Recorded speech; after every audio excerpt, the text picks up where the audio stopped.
So in this world, the devil has sold you a fake value system in salvation, and that value system is uh, just it completely is opposite. It is there's They have sold grace out to be a giant. Watch what they do. They do a giant package of golden gates and streets made of gold. They sell you heaven, and in that context, they sell it to you all, but they tell you by grace you'll receive this. Just claim this and come to our church.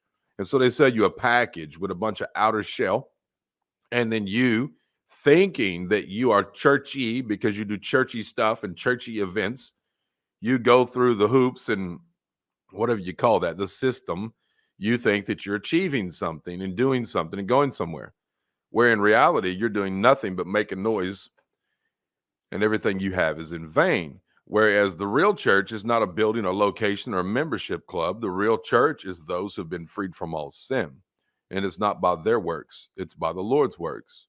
And so the fake church could not get you what Jesus brought you, which is freed from sin. So the fake church sold you another salvation that says you don't have to be freed from sin. We're all going to sin, and there's no way to look for freedom of sin. Just try your best. It's a long, drawn out process, and they sell the nonsense. And so your value systems are all altered. You can't discern things or whatever.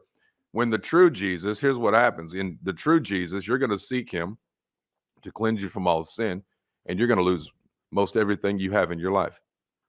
You're going to lose a job, most likely. Not all the time, but most likely, 99%. You're going to lose the family members. You're going to lose all of your friends. You're going to lose everything you're attached to that was in sin. And then you're going to get attacked by the devil. You're going to get persecuted and mocked and all types of things against you for Jesus. So you're going to suffer for his name's sake. You are going to be beat up, stripped down, and humbled by God in this process. But it's by his grace he allowed it so that you could be cleansed of sin, so that you could be made righteous, so that you could walk with no more sin on you, but to be sanctified.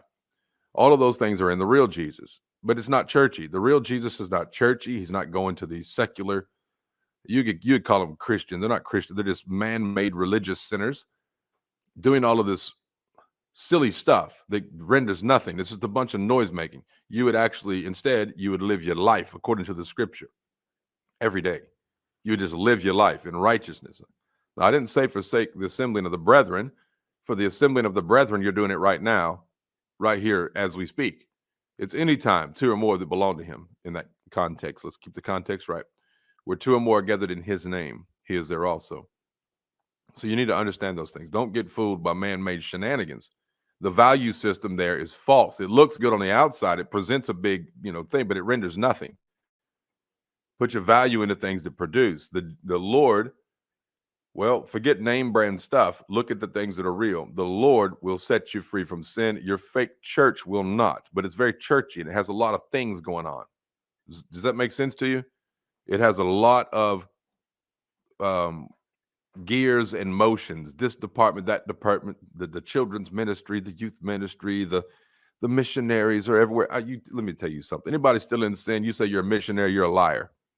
You're no missionary, you're a devil's agent, either knowingly or in ignorance, but by default, devil.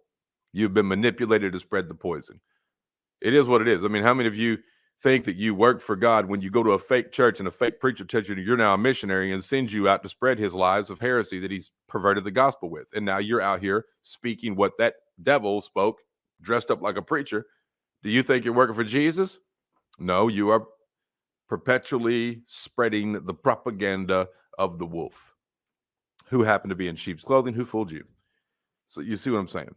So anyway, back to the point. Grace, don't ever take it in vain. Grace never allowed you, ever allowed you to stay in sin. And it never allowed you to stay mixed with sinners. It never allowed you to stay with your family members, you who are adults. If you're not willing to lose mother, father, sister, brother, children, and possessions for his name's sake, you're not fit to be his disciple. Some of you make excuses for your grown child. Your grown child is a homosexual. Your grown child is a crackhead. Your grown child is a sinner amongst sinners. It is what it is, or just the average everyday sinner. You've told them about Jesus. They don't want Jesus. And for some reason, they're still in your phone book. You're not fit for the kingdom. Some of you still have friends on Facebook and you say, well, I don't hang out with them, but I can talk to them on my Facebook. I'm going to say this now. You're not fit for the kingdom. You're not fit for anything but the burn pile. Every one of you who have made excuses to attach yourself to things that are sinful when the Lord told you opposite of, told you to cut them off, you didn't cut them off, you're unfit. Grace never gave that permission to you. Grace, I'm telling you, was a small window of opportunity by the Lord's great mercy that you would jump through that window, which is a very small passage. It's easier for a what to enter the kingdom? A camel to enter through the eye of the needle than what? Than for the rich man.